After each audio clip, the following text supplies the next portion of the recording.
£64 billion of inward investment is coming, or so the government are claiming. Guys, we are not going to see a penny of this. And good morning as well.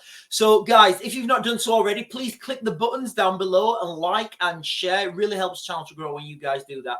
And subscribe as well, sorry. So yesterday on our live stream, yesterday morning, in fact, it was afternoon because we was having a few dramas, but yesterday on our live stream, I talked about, I actually said the exact words. I said, guys, tonight in the news, you're going to see these, you're going to see Keir Starmer, Rachel Reeves standing up there and saying, all this money that we've got in inward investment, all this money that we've managed to achieve. And then I also said, we're not going to see a penny of it. It's not going to come. Now, it's all well and good people pledging 100 billion, quadrillion, zillion pounds or whatever. It's all well and good people saying that. But unless they do that, it kind of doesn't matter. And when you go to these investment events, when you go to these large-scale government-held functions, people just lie when they're there. They really do. A lot of these government investors, they've got agendas because they're ultimately you're meeting with business people. And it's what do we think business are in business for? Do we think they're in business to make money, or do we think they're in business to provide goods and services at a competitive price? Guess what? They're in business to make money. So the goods and the services at a competitive price, that's just a means for them to get money. Now, when these investors or these people go to these events, normally they're wanting to network. And normally, if they can go there and make money without doing any goods or service, of course they're going to do that.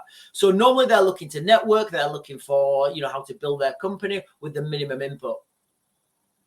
So what happens is, people will be wooed by politicians. They'll want exposure. They'll want influence. They'll want introductions. So, of course, they'll be there. They'll be sat there eating there. Like, they'll have them like, I can picture the scene now, guys. Like, remember when I was doing the Zelensky stuff and I was picturing the scene, behind those doors? I can picture the scene now. You've got a load of toffs in Matalan suits, and they're eating those like, those like sandwiches that have only got one slice of bread on the bottom, and they're eating those, and it's got like salmon and some herbs sprinkled on top, probably by somebody doing like that. And they're eating their salmon sandwiches, and they've got those little vol au vents with a prawn in them, and they're wolfing them down, and they've got like their taxpayer paid champagne, and they're saying, they've had a few champagnes, and Rachel Reeves comes over and they're like, yeah, Rachel, I'm going to invest £1 billion in the United Kingdom. I'm going to do this, this, and this. Guys, it's not happening. It's really not happening. We need to stop thinking it's happening. And like I said on yesterday's live, most people I know are leaving the United Kingdom, and they're leaving, well, most people I know with the means are leaving the United Kingdom, and they're leaving in droves. If it wasn't for the girls at school, we would, they're at that age now where taking them out of school, I think, would be detrimental to them. But if it wasn't for the girls at school, we'd be gone, and those of you who've been following the channel for a while, we've talked about, we're looking at places in Texas, or we're also looking at places in Kiev. I think Kiev's going to be the more, it's the more attractive opportunity at the moment. For me, there's just there's just more Kiev has to offer me at the moment than the United States. But anyway, guys, so as people are leaving the United Kingdom and taking their money with them, why do we think that people are going to be bringing money inwards? So let me just show you the work of fiction that the government have produced. Where is it? It's embarrassing. Record-breaking international investment summit secures 63 billion. Now, what I will say with that is record-breaking investment summit. So international investment. So any profits that are made, where does that go? Does it stay in-house? Does it stay in the local economy? Does it stay giving that money to local people so they can build their businesses? Does that get reinvested back in the economy? No. Any profits that are made from this, if any comes at all, will go back to international investment. So guess what that means? It will leave the country. So what we could say here is record-breaking summit takes more money out of the UK. So apparently nearly 38,000 jobs are set to be created. Guys, it's just a work of fiction, you know. And I'll share this link at the end, guys. I'm not going to go onto it because I genuinely don't want to bore you and tell you things that are not happening. So, but you know, that's what the government are claiming. Now, this is not going to happen for a few reasons. First of all, the taxes now, the tax burden now on employers, it's unbearable, you know, and they're saying that the ones with the broadest shoulders are going to have to take the biggest weight. So why would you come in here? Why would you come to the United Kingdom with your broad shoulders if you're going to have to take the weight? Why wouldn't you go somewhere that's got, you know, that's more favorable for business? You know, it's just absurd. Now, anyway, so there's a lot of these tax reasons, and there's a lot of these, policy reasons and red tape reasons and all that, you know, that can be mitigated and skirted around. Now, the main reason why nobody's going to invest in the United Kingdom is kind of the same reason why if I was going to leave the United Kingdom, it's the same reason why I would go to Ukraine. And I can say it in one word: energy. The cost of energy in Ukraine is ridiculously cheaper in comparison to the United Kingdom. Now, I'm not sure how that works with right now with the mass attacks that the Ukrainians have had on their energy infrastructure. But before all this happened, I spoke to my friend, and he was telling me at nighttime, so when it's off peak, he was paying 1 penny or 1 cent, or it worked out at like what ridiculously low off-peak time for their energy, because a lot of their energy is nuclear and they need to burn that off. Because once you start you need to do something with that energy, you know. And if people are not drawing off that grid, you need to get rid of that energy somehow. So off-peak in Ukraine, it was like 1 penny an hour or something. So when you talk, and hang on, I've got a few articles here on the. Here we are. Hang on. So let me just. This is an article. Let me just, I'll just share this with you quickly. I'll just show you the headline, because this is kind of the reason that and it is the elephant in the room that nobody's addressing. Failing to address soaring business energy costs is the elephant in the room.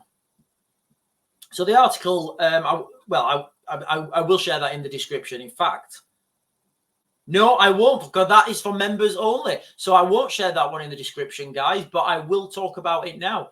So anyway, so people forget about the huge energy is a huge, contributor to the cost of production. Look at the steelworks in the United Kingdom. They've finished, they're not coming back. And that's because of the soaring energy cost. Now, there's a lot of specialty steels, a lot of aerospace steel still being made in the United Kingdom because it's still profitable to do so. But those profit margins are getting smaller and smaller and smaller. Now, the only reason we're managing to keep that specialty steel in the United Kingdom at the moment is because we have the manpower, we have the human resources, and that's what happened. But what happens, guys, when infrastructure move overseas, guess what? They take that brain drain with them. So those people right now, and I'm just using the steel industry because it's kind of one that's easy to trace back. The steel industry in the United Kingdom at the moment, we don't have the ability to produce virgin steel. So we can't take iron ore and then process that into high quality, high grade steel. It's gone, it's finished. That's not coming back. Once that's gone, guess what? All those people who've worked there for years, all their knowledge, all their experience, all their, everything that they bring to that table, it's gone. You can't get that back. So you can't just plow money back into the United Kingdom. You probably could now, but 5-10 years time, forget about it. You won't be able to turn on British steel in 10 years time, because all that knowledge will have gone. It's finished, and people don't understand that, you need knowledge, you need know-how, you need to understand business processes to do stuff. So all that knowledge is now gone. In the United Kingdom, we still make a lot of specialty steel for the aerospace industry. Now, that's only done in the United Kingdom because we have a lot of knowledge on how to produce that steel. And again, once the energy costs get too high that it's unprofitable to make that steel in the United Kingdom anymore, guess what? They're going to move overseas as well. And guess what? that knowledge, that information, that know-how, that's going to move overseas as well, and you can't turn it back on. So when we're talking about, energy costs, everything needs energy. This studio, my car, your house, everything needs energy. Your light bulbs, your computers. Let's not forget these proposed data centers, these proposed IT.com places that are huge server farms. The amount of energy that it takes to run these things is unbelievable. Now, if these things are connected to the internet, do they really need to be in the United Kingdom? Do they really need to be in Surrey, in Sussex, in that Didcot bubble? No, absolutely not. They're going to go where the energy is the cheapest and the laws are more favorable. Now, I would say that laws can be circumvented. Laws and legislation, it can be circumvented in business, guys, and it always does. They will say, right, guys, you can't build, in the arms industry, for example, they say, right, you can't build this weapon for this country. You say, okay, I'm not building this weapon for this country. I'm building this weapon for another country. And then that other country, through a shell company I also own, is going to then import that to the other country. So, these things get circumvented. Now, I don't want to... I can all, they do get circumvented, but the energy cost, that doesn't get circumvented. The energy cost is the energy cost, and people will go where the energy is cheap. Guys, we are getting absolutely fleeced in the United Kingdom for our energy. It's absolutely ridiculous. I mean, this 10% rise that we had in October, we have noticed our meter going absolutely crackers to what it did, to what it did a couple of this time last year. And then there's lots of people, there's everybody talking about, the energy cost in the United Kingdom. We're on rationing. We're, we can't keep our lights on. Now, there was an article that I will share. In fact, I'll share this with you now, guys. UK risk group. So I think it was yesterday or the day before that the UK's energy emergency program flicked into place because we're not producing enough. We're not producing enough energy via these wind and these solar and these green projects. We're not producing enough energy. So right now there's not much wind, and the wind turbines are not being used, and the energy system had to click into its emergency protocol. Guys, we're not even anywhere near the winter yet. We're not even anywhere where we should be surging. So let me get this right. So the government are claiming that people are going to come to the United Kingdom with ridiculously high energy costs, and the energy is not even guaranteed. You're not even guaranteed a steady supply. It's absurd. It's ridiculous to think that this is coming. When you've got these server farms and when you've got these big industrial units, yes, of course you can have, the battery backup packs attached to them. But, if your energy is blinking out and your energy is tripping out all the time because the grid's changing systems, nobody's going to come here. You need that steady supply. Now, I was reading an article that I'm going to look into a little bit more because I can't believe the insanity of it. I really can't, guys. So a lot of these big wind farms, a lot of these big solar, these solar arrays that were put up. Can you remember how all these millions of investment, billions and trillions and quadrillions of investment in green energy? Can you remember when all that was announced and all these things were built? It turns out that when they were built, nobody thought about connecting that to the grid. Seriously, I think I'll do a video on it later. But so you've got these big wind farms and these big wind turbines and solar turbines, and they've got all this, they're producing all this energy, but it's kind of like, I can't think of an example, but imagine trying to push all that energy through a cable as big as my little finger, when really you need it like a cable as big as me. The cables and the connections and the substations and the supporting infrastructure is not there to support these huge wind turbines that we've got.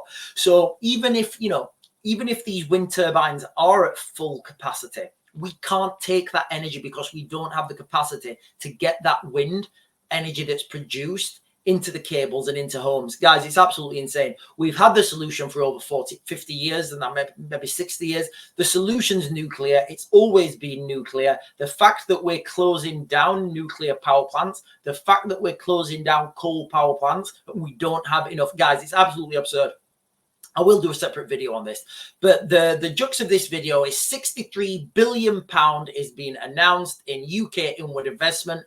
Guys, I would like to say we won't even see 10% of that. I don't think we will. Why would you invest in the United Kingdom at the moment? People are running out of the United Kingdom. Anybody with business, anybody with means, anybody with capacity, they're leaving the United Kingdom. They really are, and they're leaving it because of those reasons. People who've worked all their life here, paying high amounts of tax, building, investing into the local community. They're sick of it. They don't want to give any more money to the government for them to give. And people are saying this, you know. I think there was the guy who had Pimlico plumbers.